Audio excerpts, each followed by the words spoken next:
Rencana kegiatan belanja dari perencanaan itu kan dari masing-masing OPD dijadikan satu dengan satu pintu di BPBD, dan kami tadi sepakati dengan pihak Kejaksaan Polres untuk pendampingan dari perencanaan itu. Maka rencana yang ketika masih rencana, semua lini bersama-sama mengoreksi, mengawal, mengamati agar dari sejak awal potensi-potensi masalah itu bisa terhindarkan.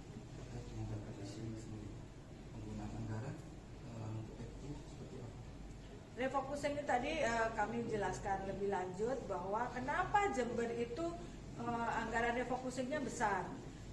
Orang tanya, kenapa semula 401 kemudian jadi 478?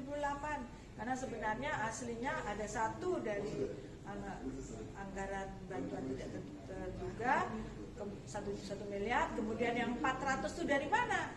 Dari membatalkan membangun asrama haji sudah ada 138 miliar, membatalkan membangun Pasar Tanjung dan 5 pasar lainnya, membatalkan membangun poliklinik 4 lantai Rumah Sakit Subandi, dan membatalkan tahun ini alias menunda, nanti masih ada tahun depan. Tahun ini fokusnya adalah COVID, sehingga salah satunya juga gedung Cancer Center yang sudah disiap untuk dilelang kemarin dibatalkan, tidak jadi tahun ini tapi insya Allah tahun depan, karena seluruh anggarannya itu dipindahkan. Perjalanan dinas, kita sekarang perjalanan dinas sangat berkurang, yang keluar kota dan sebagainya itu semua dibatalkan, anggaran yang dikurangi, direfocusing sebagian ke kegiatan COVID yang jumlahnya akhirnya 401 dari APBD dan 78 dari DAK Kesehatan dan juga dari DPHJHT. Dan apakah anggaran itu harus habis? Tidak. Anggaran itu dialokasikan untuk penanganan COVID. Manakala kita beruntung COVID lebih cepat habis dan dananya itu masih sisa banyak, itulah yang kita inginkan, bahwa dana itu bisa direfocusing kembali untuk kegiatan-kegiatan pembangunan. Jadi bukan 400 itu harus habis sekarang, tidak, tetapi itu adalah anggaran yang dialokasikan untuk penanganan COVID.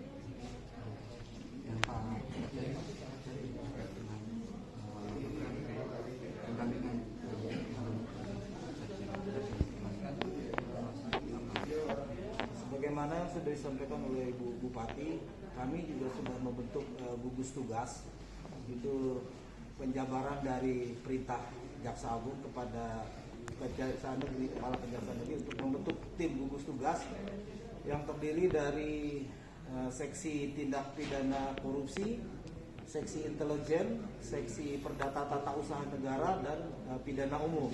Kami full tim tadi menyampaikan masukan-masukan yang sangat berharga kepada teman-teman. Dalam apa? Dalam upaya kami akan hadir, baik diajukan secara tertulis maupun tidak tertulis. Itu bagian dari kerja kami, bagian dari sumbangsi kami terhadap terjadinya wabah COVID ini. Kami jadi lebih paham filosofinya apa, kenapa sampai muncul angka 479 ya, 79. Ada pergeseran anggaran yang tadinya dipersiapkan untuk misalnya pembangunan asrama haji itu besar sekali, ada kanker dan lain sebagainya, itu dipersiapkan, dialokasi. Yang namanya alokasi itu tidak harus habis.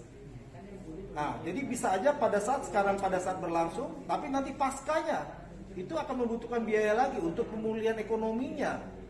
Bagaimana orang yang sudah tidak bekerja? Jadi kami dampingi betul-betul. Makanya dari awal kami menginginkan seperti ini, keterbukaan. Kami paham, kami pun bisa membantu Pemda untuk menerangkan kepada masyarakat yang datang melaporkan kepada kami. Karena kami sepakat tadi, semua tindakan-tindakan, semua apa-apa yang progres-progres itu ditembuskan kepada kejaksaan maupun kepolisian. Jadi kami pun akan all out untuk membantu pendampingan ini, supaya kita semua sama-sama adanya transparansi. Kami juga sepakat tadi bahwa juru bicara dalam hal permasalahan ini, progres dan lain sebagainya adalah Bupati dan Kepala Kominfo. Jadi tidak banyak orang yang bicara, tidak boleh yang lain bicara, beliau yang bicara. Seandainya mungkin dari Badan Penanggulangan Bencana ingin menyampaikan, tetap didampingi oleh Kepala Dinas Kominfo. Jadi banyak hal yang kita dapatkan di sini. Kami dirasakan juga manfaatnya. Ini juga saya secara pribadi, kami lah semua melihat ada ketenangan. Itu yang dibutuhkan teman-teman yang di lapangan yang bekerja. Butuh ini, butuh spirit, butuh dukungan secara teknis, butuh dukungan secara penegakan hukumnya seperti apa, aturan-aturan seperti apa. Jadi dalam bertindak mereka yakin. Yang penting 3 hal tadi. Jangan coba-coba yang namanya markup. Jangan yang namanya ada kegiatan fiktif, apalagi duplikasi. Itu mungkin yang paling utama.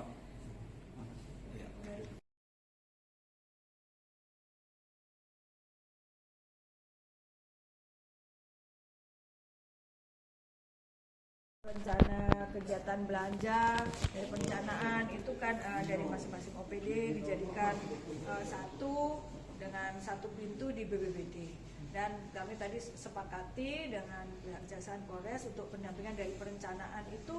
Maka rencana yang ketika masih rencana, semua lini bersama-sama mengoreksi, mengawal, mengamati agar dari sejak awal potensi-potensi masalah itu bisa terhindarkan.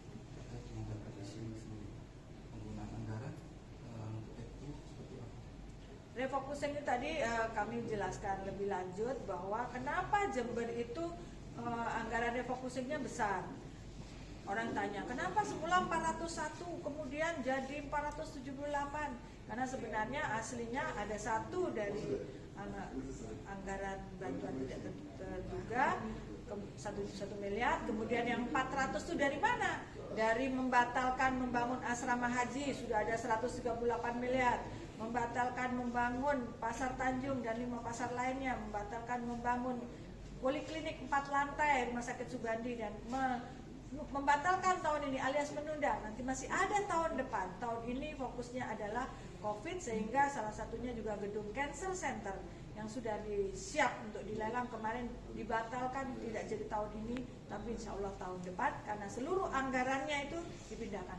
Perjalanan dinas, kita sekarang perjalanan dinas sangat berkurang, dan keluar kota dan sebagainya itu semua dibatalkan, anggaran yang dikurangi, direfocusing sebagian ke kegiatan COVID yang jumlahnya akhirnya 401 dari APBD dan 78 dari DAK Kesehatan dan juga dari DPHJHT. Dan apakah anggaran itu harus habis? Tidak. Anggaran itu dialokasikan untuk penanganan COVID. Manakala kita beruntung COVID lebih cepat habis dan dananya itu masih sisa banyak, itulah yang kita inginkan, bahwa dana itu bisa direfocusing kembali untuk kegiatan-kegiatan pembangunan. Jadi bukan 400 itu harus habis sekarang, tidak, tetapi itu adalah anggaran yang dialokasikan untuk penanganan COVID.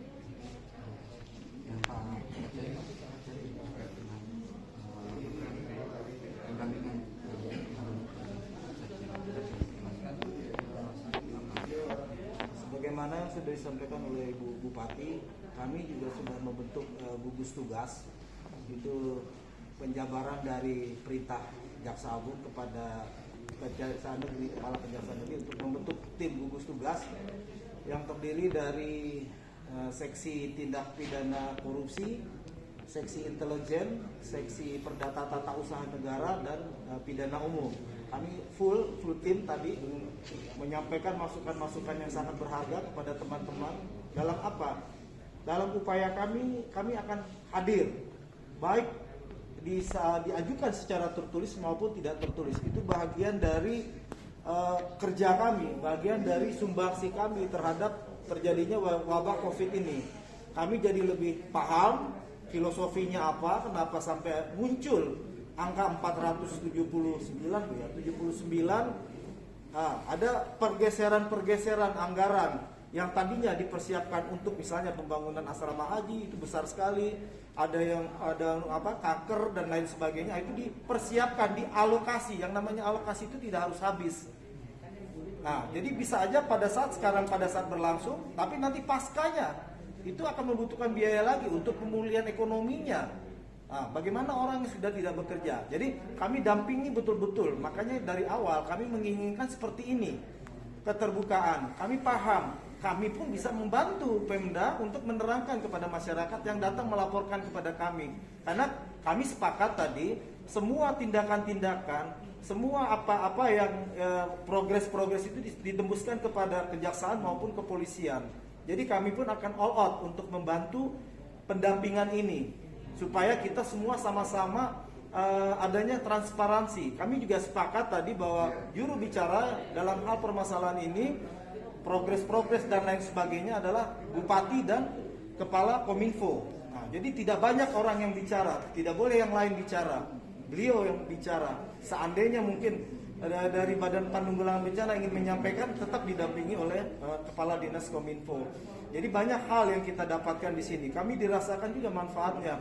Ini juga saya secara pribadi, kami lah semua melihat ada ketenangan. Itu yang dibutuhkan teman-teman yang di lapangan yang bekerja. Butuh ini, butuh spirit, butuh dukungan secara teknis, butuh dukungan secara penegakan hukumnya seperti apa, aturan-aturan seperti apa. Jadi dalam bertindak mereka yakin. Yang penting 3 hal tadi. Jangan coba-coba yang namanya markup. Jangan yang namanya ada kegiatan fiktif, apalagi duplikasi. Itu mungkin yang paling utama.